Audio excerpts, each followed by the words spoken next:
And welcome into the program this afternoon. Thanks for checking us out. I forgot to run the opener. Sorry about that.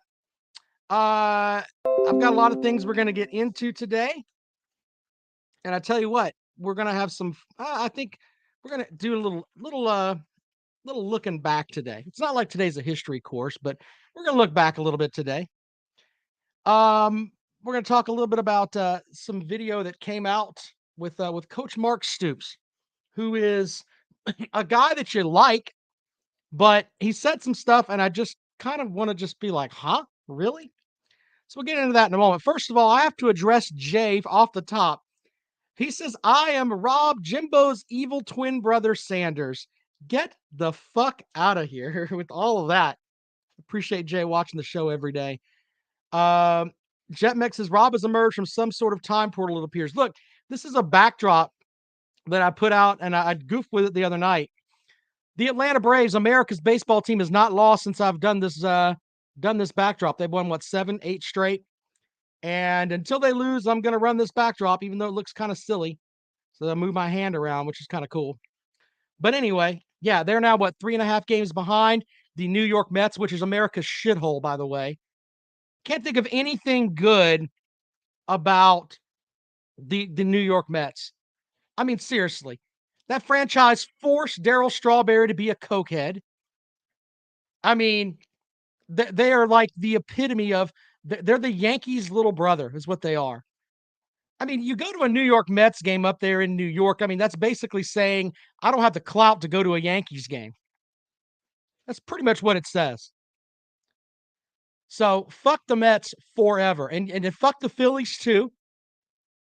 I mean, they're just terrible. I can't stand those assholes, and the Nationals can go to hell as well. Good point, Biscuit. Dwight Gooden too. Basically, if you play for the New York Mets, you will eventually turn into a cokehead. It's just the way that it is. Disgusting ass franchise, and I stand by that. Jetmax says he saw Strawberry hit a ball out of the stadium during spring training once. Yeah, Daryl Strawberry was a hell of a talent, but going there, he ended up being a guy that ended up being a cokehead. All right. So first of all, first things first, Calloway's Pick'em Challenge. Make sure you're in it. We are not that far away from picking games. Jackpot and I will be on the air tonight, and we'll give you. I'm going to go ahead and set it up for the week one, man, or week zero. Get into it, ladies and gentlemen. The link is in the description. If you're not into it, then what the hell is your problem? You're obviously a Mets fan. You can't afford the $20 to get into the damn thing. I mean, seriously. That's like basically saying, "Hey, I can't get my shit together and I don't want to be a part of the show." We want you to be a part of the show. We want you to have an opportunity to win. You could win, what was it? Christian Young won last year over $2,000. Your ass picks games anyway.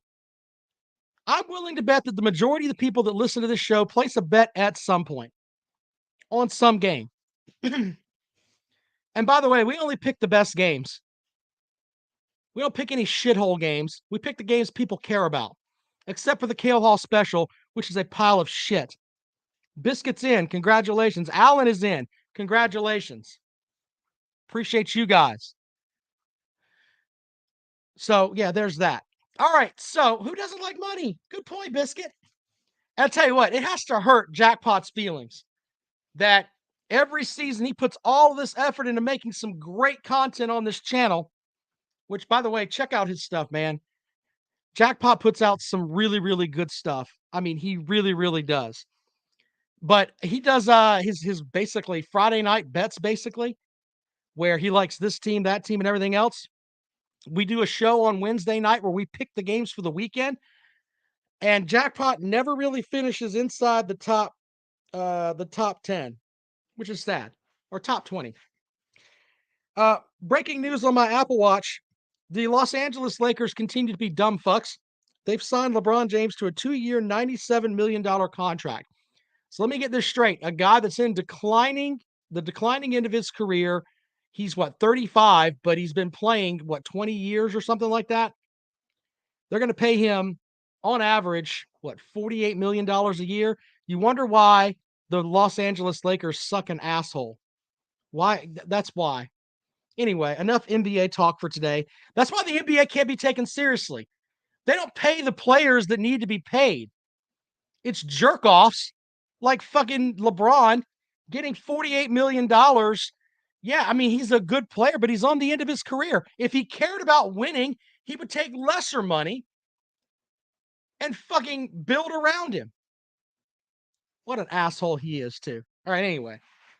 So I got to play this for you. This is from Mark Stoops, and he's basically throwing some shade at Shane Beamer. Check this out. I mean, this is some interesting stuff here. Mark Stoops talking about, we'll let you get into it here. Hold on.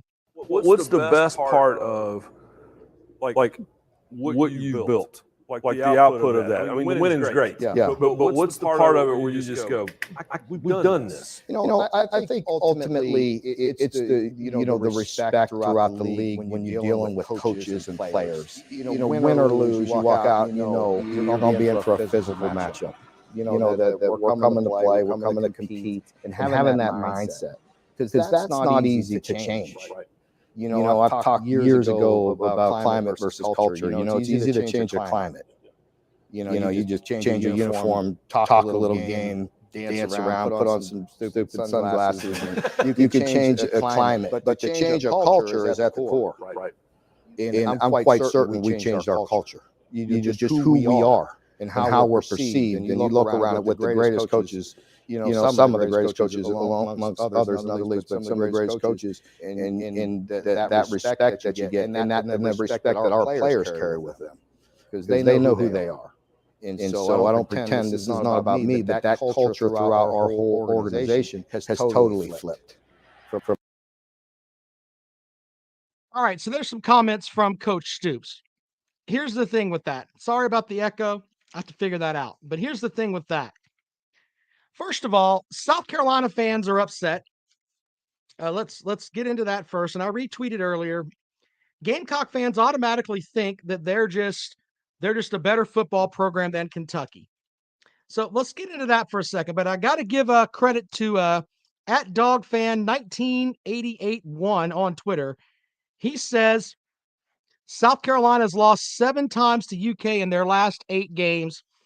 Georgia, Florida, and Tennessee have lost 9 times to UK in the last 99 games combined. Wrap your head around that for a second. Kentucky against Georgia, Florida, and Tennessee, they've beaten those 3 teams 9 combined times in 99 games. What the fuck are we talking about here? You're talking about respect, first of all, and that's what Stoops was saying. Oh, we're respected. Really? People look at you with the 3 teams that are consistently the best in the SEC East. You've won 9 out of 99 games. You're looked at as a win. You're looked at as a homecoming opponent. You're looked at as if we lose to this team, we are a shithole. That's what you're looked at, sir. But let's go back to South Carolina with the mix here. The Gamecocks lead the series 18-14. Kentucky's won 7 of the last 8. South Carolina won 13 of 14 from 2000 to 2013. All right. So, in some eyes, you can make an argument that they've been pretty much close. That's kind of the only way that you can look at it. All right, they've been pretty much close. But to think that you're just so much better that you're going to mock what Shane Beamer is doing is kind of silly, too. Friend of the program sent me a text message earlier and said it's basically 2 nobodies arguing with each other, and he's right. Absolutely right. But let's look at it from this other perspective, too. We've mocked and talked about Tennessee a little bit here, but at one point, Tennessee won 26 games in a row against Kentucky from 85 to 2010. Since 1984, Kentucky only has 4 wins against Tennessee. Tennessee has been the shits recently. They've had seasons where they had a season where they didn't win a damn conference game. But you know what? They still managed to nut up and beat Kentucky. Okay? The only team that Stoops should be running his mouth at is Mizzou. Mizzou, they're 8-4 against Mizzou. They've won 4 straight against them, something like that. But here's the other interesting thing about that. Mizzou has more SEC championship game appearances than Kentucky has. So there's that too. You also have this setup where Vanderbilt, longtime SEC doormat. All right. Kentucky is 48-42 overall against Vanderbilt. Overall, but they've won 6 straight. So up until 6 years ago, they were dead even with Vanderbilt. Is he building something at Kentucky? Yeah, I can get into that. But if I'm a Kentucky fan, I'm looking at it from this perspective. Look, we're being told that you're doing all of this great stuff, and we're being told that you're bringing in these recruiting classes and you have this happening and that happening, and yeah, you won 10 games in a season. Maybe Kentucky fans are stupid. Maybe that's part of it. Maybe they just care about basketball, like John Calipari says. But if you're a Kentucky fan, you should be looking at it from this perspective. Why is it that we can't beat, let's not even put Georgia into the mix, because Georgia's on a different fucking planet. Okay? But why can we not beat a Tennessee team that is literally, as my buddy says over there, Kirby's visor, dumpster juice? They've been that way for a while now. And you're telling me we can't beat them? Can't beat them. 9 out of 99 times against Kentucky, Georgia, Florida, and Tennessee. Kirby's visor has a good point there. If we're being honest, Stoops is the most consistent coach in the East not named Kirby. Well, that's because he's been there the longest. So there's that. Jay says Rob only hates Kentucky because he's too heavy to ride a horse. Okay. You ever notice there's no pictures of Jay out there? Jay probably weighs like 700 pounds and has a mohawk made out of pin nails. Funny. Brock with a good comment there. I honestly don't care. Dude gave his opinion. Whether you like it or not, it's his opinion. So there's that. Papa B with a good comment. Stoops' career record at Kentucky versus SEC West teams is 5-17. Very good, sir. So Alan says I should save a horse. Thank you for that. I've never seen a picture of you. Don't need to see a picture of you. Don't send me your picture from helpaninmate.com. I don't need any of that. Anyway, I'm going to give you guys an opportunity to sound off on that. Or do you feel like what our buddy there said just a minute ago, that it doesn't really matter? Because when I look at Kentucky, I don't think like SEC East power. I think second rate. That's what I think anyway.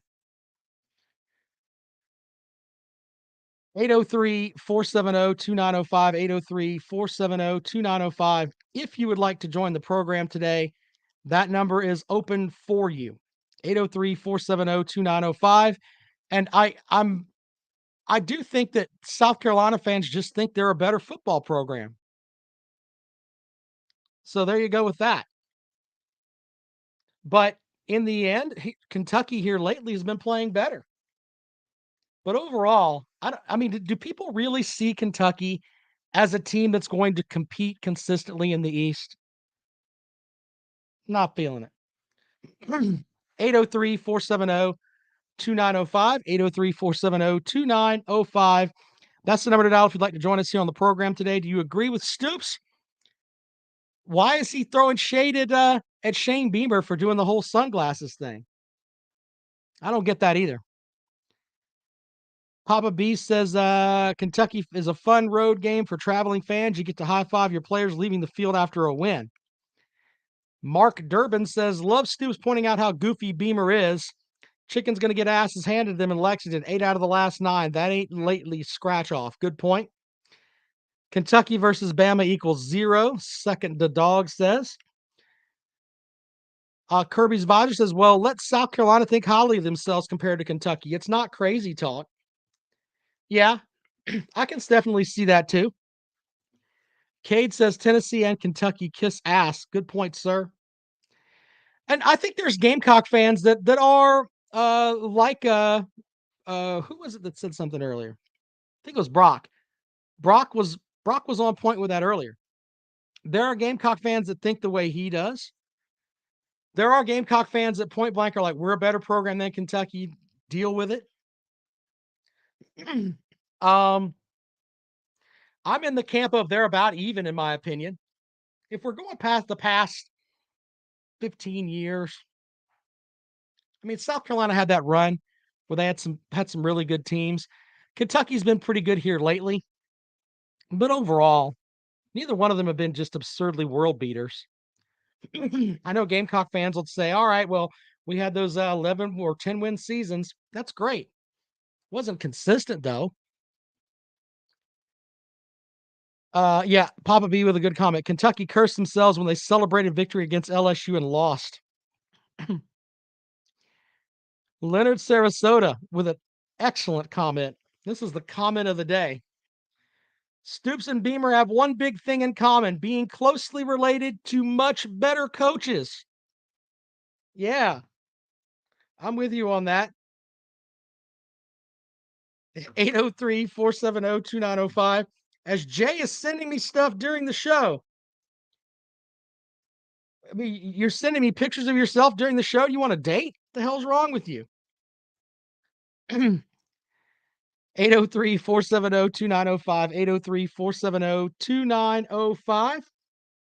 If you would like to join the program this afternoon and talk about I guess we're at the point now where in the SEC East, it's Georgia and everyone else. But who is that second team? Tennessee fans will tell you it's them. South Carolina fans will tell you it's them. Kentucky fans will tell you it's them. Florida fans are still doing their thing. Brock says, in my opinion, Kentucky football is at their peak right now. When Stoops is gone, they'll be bad again. Well, that's the thing, too. Do you think that Stoops wants to leave there? I mean, there's that, too, when you stop and think about it. 803-470-2905. 803-470-2905. That's the number to dial if you'd like to join the program this afternoon. As we roll along here, appreciate you guys checking the show out. And yeah, you guys are always awesome joining us here today and pretty much every day. Kirby's advisor says talking season is almost over. Mofo, prepare for your beatdowns now from UGA. Stand by what I said, and I've said it since I did my evaluation on Georgia. I don't see anyone on their schedule coming within 10 points of them after Oregon. And I think they beat Oregon. I think they beat the shit out of Oregon too. Biscuit's got a good point there. If I were at FSU, that's who I'd get, is Stoops. Could you imagine if Stoops could draw the talent that would actually want to work in his system that he's got there? I mean, there's that too.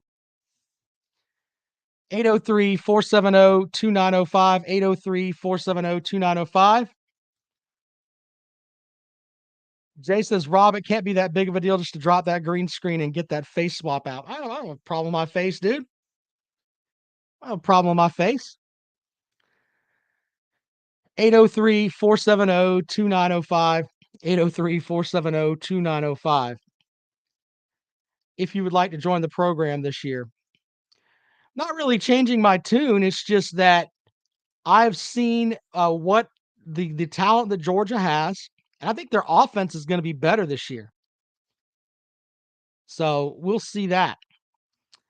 Papa B says, what do you think the point spread Georgia at Starkville will be? Probably Georgia minus 10. Maybe. So there's that too. All right, 803-470-2905. 803-470-2905. If you would like to to join the program here. Yeah, I'm with you on that. Georgia minus 10 heading into Starkville. Why not? Also, I was thinking about this. The line came out on the South Carolina Georgia State game. South Carolina is a 12-point favorite over Georgia State. We'll see how that goes. Mark says Georgia is not going to be the same as last year. LOL, beatable in Lexington. Mark, I'm assuming you're talking about Kentucky playing Georgia in Lexington. I don't see that happening. Sorry. They're going to beat the shit out of you guys. I don't know what you're talking about. People seem to stop it. They seem to forget things like, oh, I don't know. Your best receiver's gone from last year. A couple of your offensive linemen are gone from last year.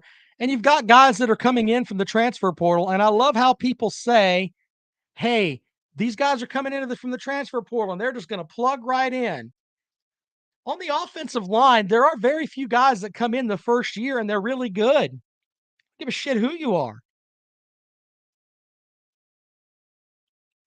What? I mean, come on, man. I can't even go with that.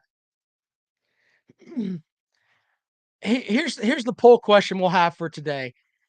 How long will it be this season before Kentucky fans start turning towards Calipari and getting ready for Midnight Madness? What game will that be? I'm saying it's before Halloween. Drew with another point with an interesting thought here. Have you ever noticed that since Clowney left, the number 7 has been a jinx number for South Carolina? I'd have to look that up and do some research on that. So we'll see how that works out. 803-470-2905, 803-470-2905. I mean, I appreciate Mark coming in and trying to hold the flag here for the Kentucky folks, but I don't know. Zona Tucson says first, Mississippi State is going to lose in Tucson September the 10th. Okay, we'll see. When last season, it's kind of hard when you look at these over under projected totals. Like last year for South Carolina, it was 4 wins. They ended up winning 7. I can't remember what Kentucky's set is. We'll have to check that out. But I think that people that think that Kentucky is going to be as good as they were last year, no. I'm not saying they're not going to play hard. I'm just saying you need talent, especially at wide receiver and the offensive line. And your offense wasn't really that great last year. Tell me what's so great about your offensive line. You lost 2 guys to the NFL, right? Those 2 guys left. What's the deal? DJ Ukulele says Kentucky fans remind me of USC junior fans. Every year is their year. No, they're not like that. Not like that. Not like that at all. I think that, I mean, we haven't really heard much from Kentucky fans. All right, you have 2 returning starters, and that gives you a solid offensive line. Okay. I'm going to help you out with something here. So, when we look at the SEC last season, for your offensive rankings, total offense last season, you got all these new guys coming in. The Kentucky offense average, according to ESPN.com, they were what? 1, 2, 3, 4, 5, 6, 7. You were 8th in total offense. 2,700 yards in passing, 2,400 yards in rushing. So you were middle of the pack as far as the SEC goes with your offense. And you lost your best receiver, right? In Robinson. And you lost the 2 guys that went to the NFL draft. You think you're going to be better than 8th this year?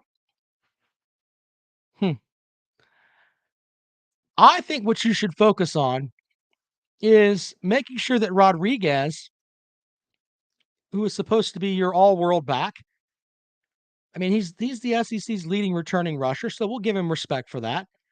But maybe keeping him off the tequila a little bit. Maybe try that. Maybe keep players from getting DUIs.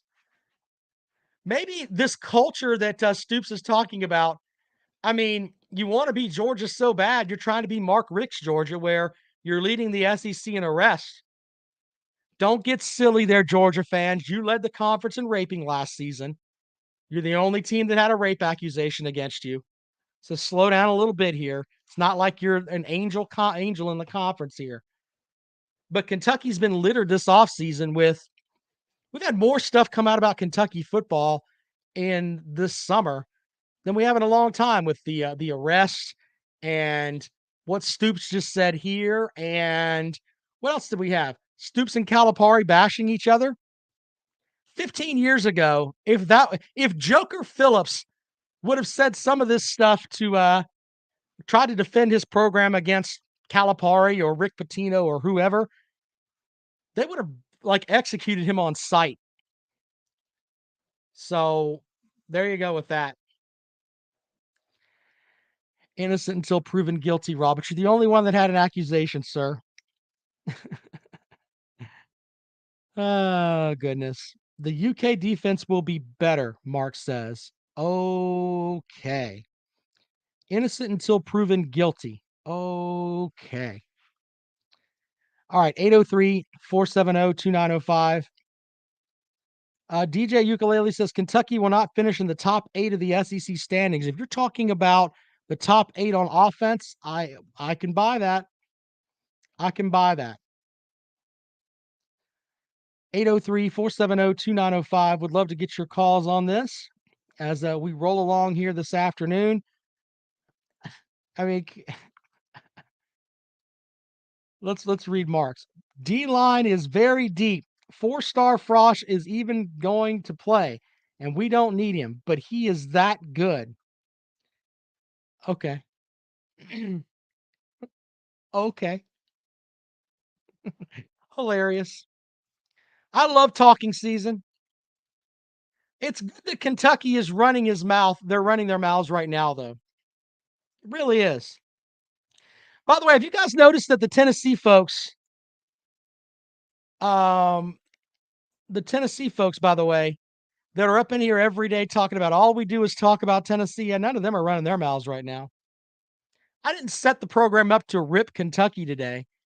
I set the program up with I wanted to get people's reaction to how this was going.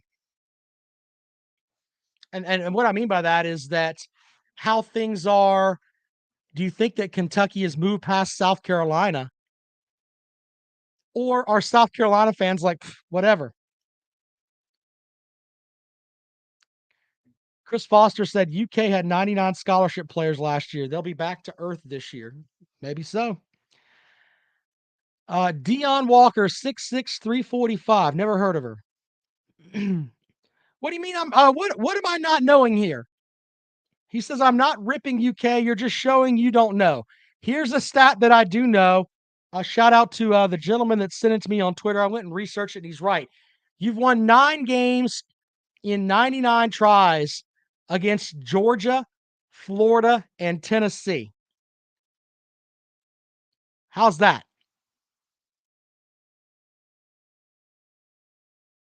I mean, is that not something that you want to hear? Just saying. By the way, Mark, if you think that you know a lot of things, get in the Callaway's Pick'em Challenge. It's in the description link here on the show bio. Dion is the true freshman who you will know. How many people, raise your hand over there, think that a true freshman defensive lineman will come in and dominate in the SEC? Because I can tell you, in my years of covering football, Jadeveon Clowney was the most outstanding defensive lineman that I've ever seen in person. Okay? There may have been other players that were out there, Ndamukong Suh, etc., but Jadeveon Clowney was the absolute best ever. He didn't start getting it until week 6 or 7. And he was still coming off the bench because he could make plays with his athletic ability, but as far as understanding where everything was at, it took him a little bit of time. All right? But as far as a true freshman coming in and dominating at defensive end, get out of here with that nonsense. you'd have a better set with me saying, look, we've got a running back that's a freshman that's going to come in and can make some plays. I could buy that. I could buy that. But hey, a defensive lineman's going to come in and do it, or an offensive lineman. Wait. He said nobody said dominate. Sir, is the true freshman, you will know. Just because he gets into a game doesn't mean anyone's going to give a shit about who he is. If you're running out a true freshman as a defensive lineman and you're expecting something out of him, that says where your program is. Just saying. Aaron Donald was pretty good there, Ukulele. You're right about that. But as far as me seeing him in person at field level, Jadeveon Clowney was absolutely outstanding. Was just great. Great. 803-470-2905, 803-470-2905. If you'd like to join the program, maybe I'm wrong on this. Maybe that defensive, can you think of a defensive lineman coming in and making a bigger impact than what Clowney did? Just saying. Biscuit giving me some show prep. Biscuit's the executive producer of the show, by the way. Biscuit, whatever I'm paying you, send me an invoice. I will double it because you just gave me a great idea. Good long shot bets.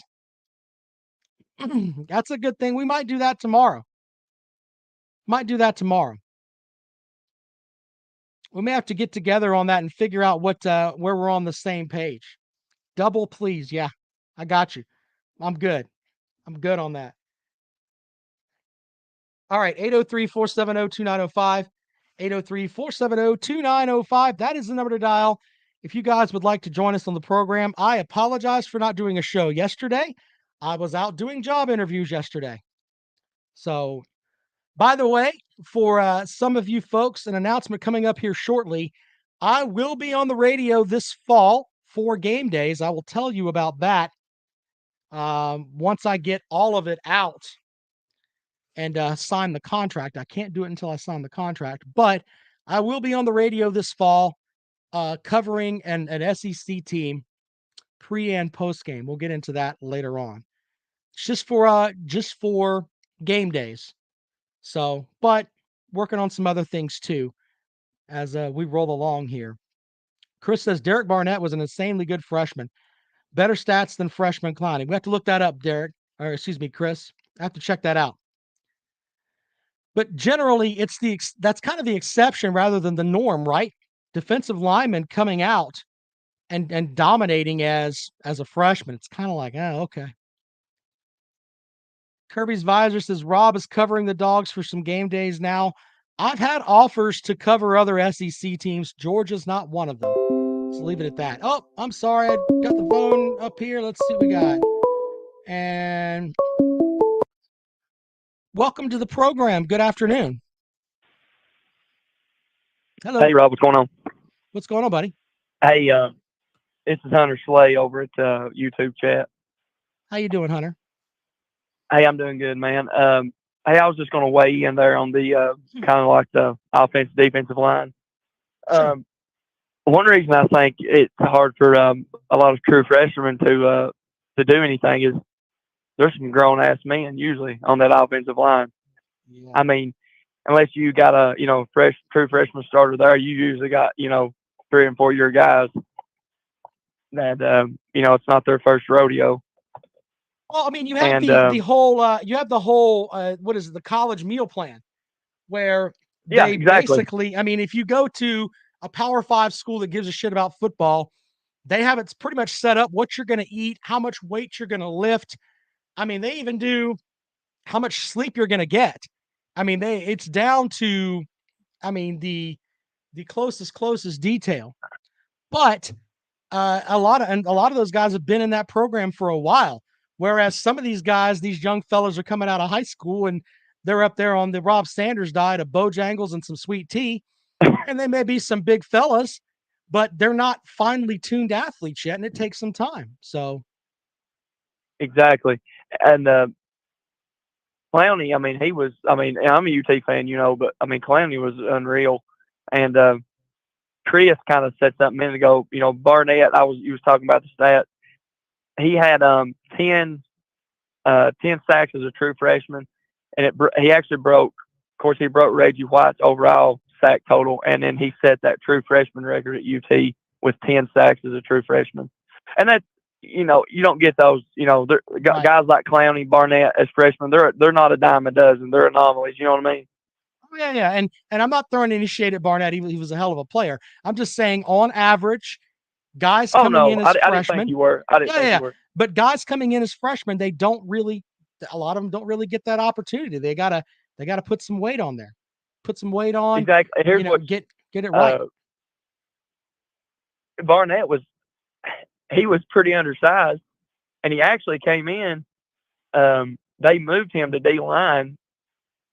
I think he enrolled early, and they moved him to D line in the spring. He was actually a really, really undersized offensive line. He played at a private school in Nashville, so that he was a two-way player. Right. But he was recruited as an offensive lineman, and they switched him to D line. And so, and you may have guys like that, or you got these tweener guys that, they may weigh 245 pounds soaking wet and play, outside linebacker in high school, or they play D line, and they can muscle their way around, 275, 280 pound offensive line in high school, but you're not going to do that in college. These 300, 330 pound, like you said, guys that have been on a meal plan training, they're not going to do that to those guys. That's a very valid point, man. And you're right. You're right about that. Can't really argue against that. Hey, great show, man. Good time to you. All right, man. Appreciate it. Join the contest. We'll see you later on. All right. 803-470-2905. Last call for calls. Peg and Megan joins the chat. Congratulations, sir. Are these Tennessee fans multiplying or something? I don't know. I think they're like gremlins. Remember gremlins? You get them wet after midnight, and they just keep popping up. That's kind of how it was with these Tennessee fans. They win 7 games, and they just popping out from everywhere. It's a mess. It's a mess. Someone said, Show Mimo says, I look like Hank Aaron's ghost, how I fade in and out. Yeah. You're supposed to have a green screen behind you, okay? But the Braves, since I put this up, have not lost a game, sir. And I'm going to keep this up until the Braves lose. Then I'll take it down. All right? So sorry about me popping in and out. But look, when the Atlanta Braves last season, if you are a red-blooded American and the commissioner of baseball, after he took the All-Star game from the Atlanta Braves because he's a cunt over some nonsense the Braves had nothing to do with, the fact that he had to give the World Series trophy to them was one of the most American things I've ever seen. He walked in like a eunuch and had to hand that trophy over to Brian Snitker in Los Angeles. Or not in Los Angeles. Where was it? Houston, right? Yeah, in Houston. Yeah, he had to give that trophy to them. It's the most greatest thing ever. Absolute ever. And look, we can all get pissy with each other over here, over Clemson, Georgia, South Carolina, whatever. But I venture to say, I'd say 70% of us are Braves fans, hopefully. Hopefully. So I'm going to keep this up until the Braves lose. And the commissioner of baseball, you know how he can get me back in his corner a little bit? First of all, he can apologize to the Atlanta Braves for taking that from them and screwing over Hank Aaron, by the way, and Hank Aaron's legacy. I'm going to talk about race relations in baseball. Hank Aaron led that, by the way. Yeah, but let's just piss on Hank Aaron's team. You can apologize, first of all, to Hank Aaron's family and the Atlanta Braves, and you could let Pete Rose into the Hall of Fame. Yeah, let's try that. I mean, you do have official DraftKings partners there. There's that too. Hold on one second. Let me answer this call.